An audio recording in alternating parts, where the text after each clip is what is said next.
Hello everyone and welcome back to the Common Sense Crypto channel. As with you always, this is Rich doing another video today on XRP.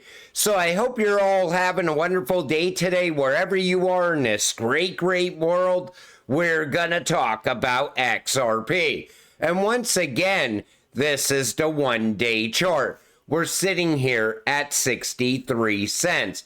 We broke above 63 cents after bouncing off of it multiple times. We touched 66 cents and then came back down. But I look at this as just a pullback. I want to see where we go from here.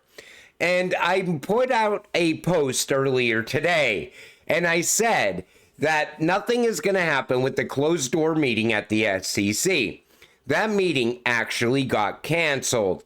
And I said, Ripple's about to unlock XRP. They'll lock that XRP back. Most likely will drop a penny and then come back up. It happens every single month. And all I was doing was pointing out that you could expect this to happen. And people said, you're not being positive.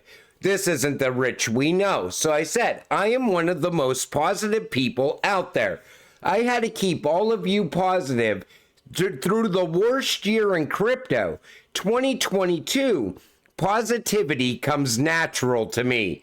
I am always bullish on XRP as well. You realize I have been putting out all the connections Ripple has and how big this actually is getting. What you're holding is bigger than the SEC, the United States, and Bitcoin. You are holding the future. You are holding a cryptocurrency that will bridge all the money and anything of value. So you want positivity, there it is. I just was pointing out facts. And people, I can't believe how many people actually believe that in those dates. I was shocked by it, honestly, because those dates are nothing but hype.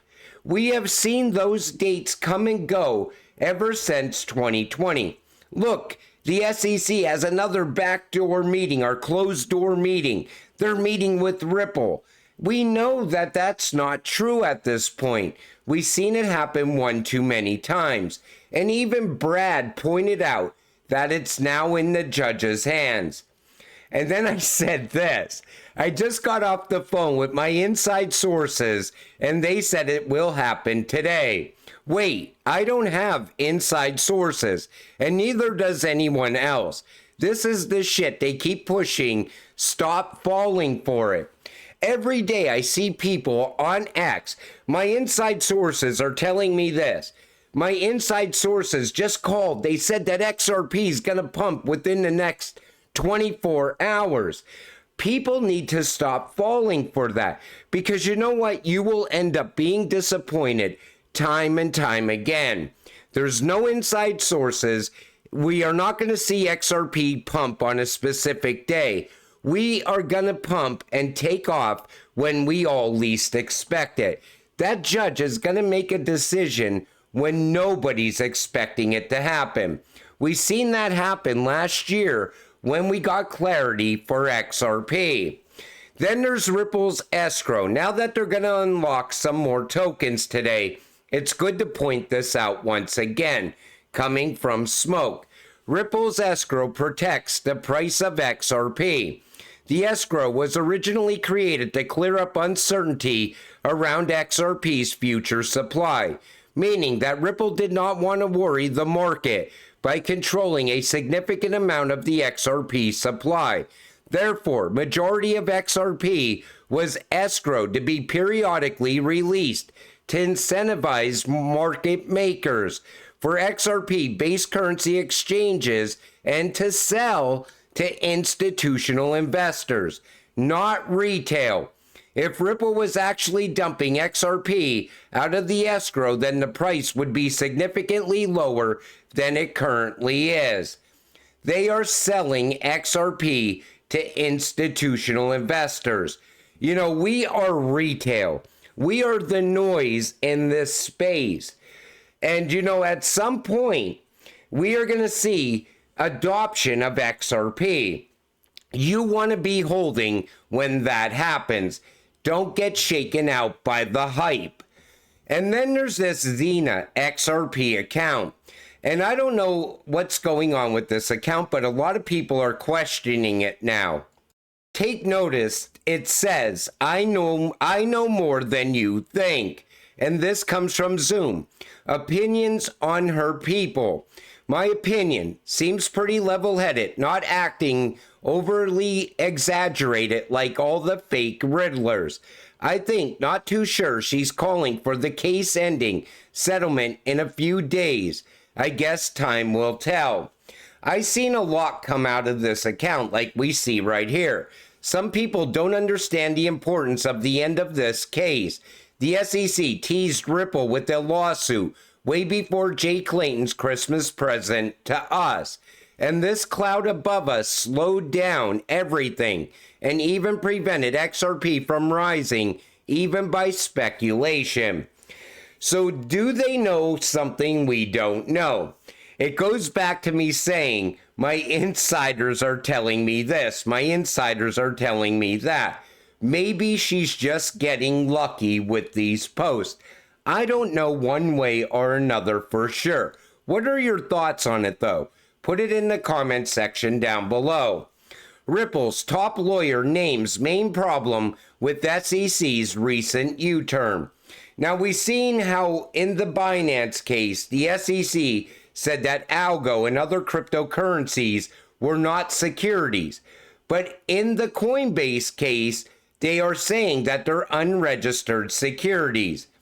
What the SEC is doing is they're leaving it open that later they can come back and say that algo and Sol and other cryptocurrencies are securities.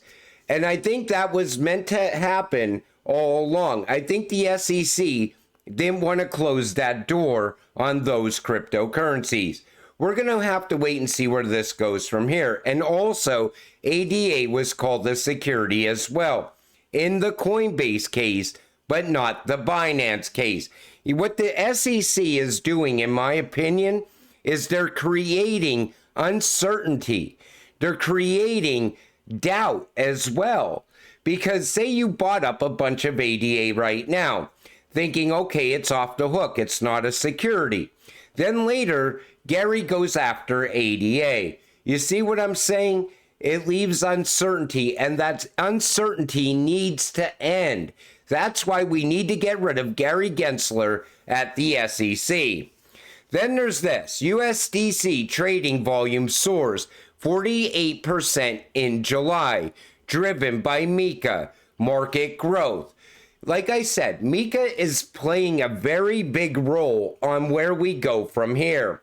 Ripple's new stablecoin is going to gain traction because of Mika as well. But look what's going on with the BIS now. Stablecoin balance sheets can be supervised. BIS and UK Central Bank project claims. So think about it like this. Now they could tell whether or not a stablecoin is risky or not. Like I said, I really don't think Tether has a future because this is spreading to other countries already. And eventually this is going to be put in place in the United States as well. So the BIS and Bank of England have found that the balance sheet of asset referenced stablecoins can be supervised. The technology could help nations respond more efficiently to risk from stablecoins, the report added. So if they see something wrong with Tether, all of a sudden you can no longer transact using Tether in this country or that country. That's what's coming. Just in, Tether's Q2 2024 reveals that they hold $4.7 billion in Bitcoin. We all know that Tether has been propping up Bitcoin for years. They also announced a new all-time high in direct and indirect U.S. Treasury holdings at $97.6 billion, surpassing Germany, the UAE, and Australia. That right there would make me run to the door and away from Tether, because U.S. Treasuries are debt. Tether is holding U.S. debt at a time where other countries are sending our debt back to us. And Janet Yellen can't even find buyers for our debt. It's just a matter of time. And once Tether goes, it's taking Bitcoin with it. This comes from Smoke as well. Now, a lot of people are talking about Russia using XRP. And he points out why this is so big. So why is this so important? Here's the bigger picture analysis of the significance of Russia passing a bill to allow international transfers with cryptocurrency. In a July 2024 CBDC report, it is documented that Russia's CBDC pilot program has been successful and will extend the number of participants from 34 to 1,200 banks and merchants in the second half of 2024.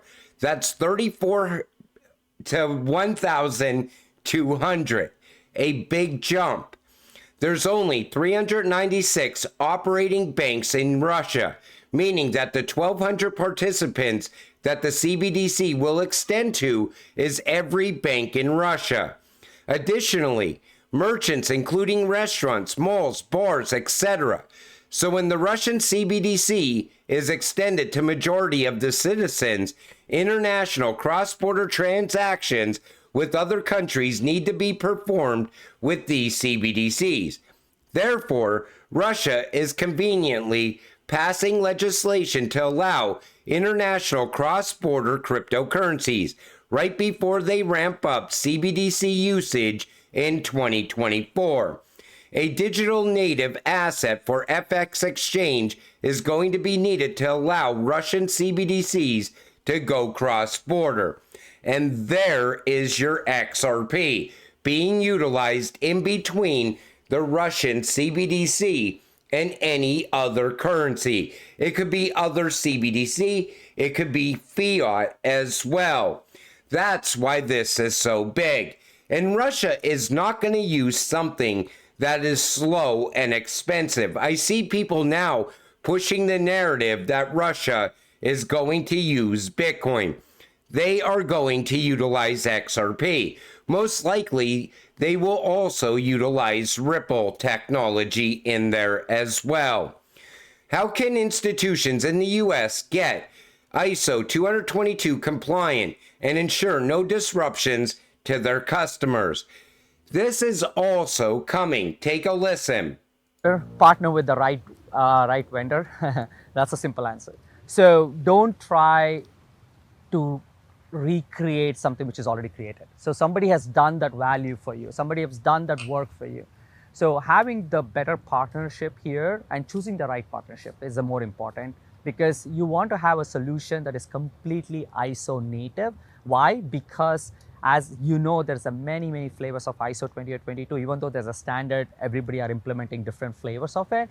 So you should be able to easily adopt or accommodate or process those scheme changes.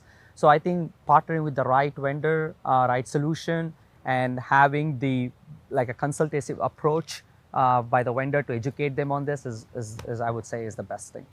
And that's coming from Volante, another Ripple partner. So think about the US institutions getting ready for ISO. All of a sudden, they want a quick and easy transition. They will also utilize RippleNet technology through Volante. Most likely also utilize XRP as well for that on-demand liquidity. What's going on is a massive network is still building out in the background. There's a lot of NDAs out there already. We don't even know who Ripple is working with. Not every single bank. We don't know who they are yet.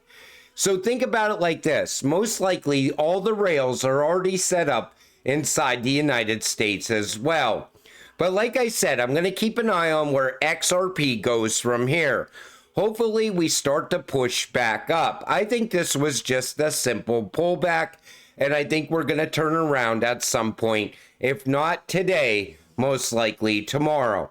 I'm always bullish on where we go from here, though, because it looks like exciting times ahead. Everybody's pointing out that 2024 is a year of expansion, a year of things going live, tokenization picking up. Plus, the XRP ledger is also gaining a lot of traction as well. It's all exciting times ahead is what I'm telling you. But until it happens, you gotta stay patient, stay positive, and let's get rich together. With that said, I'm gonna wrap up this video. I want to thank you all for watching. I appreciate all of you. I'll see you in the next one. Have a great night.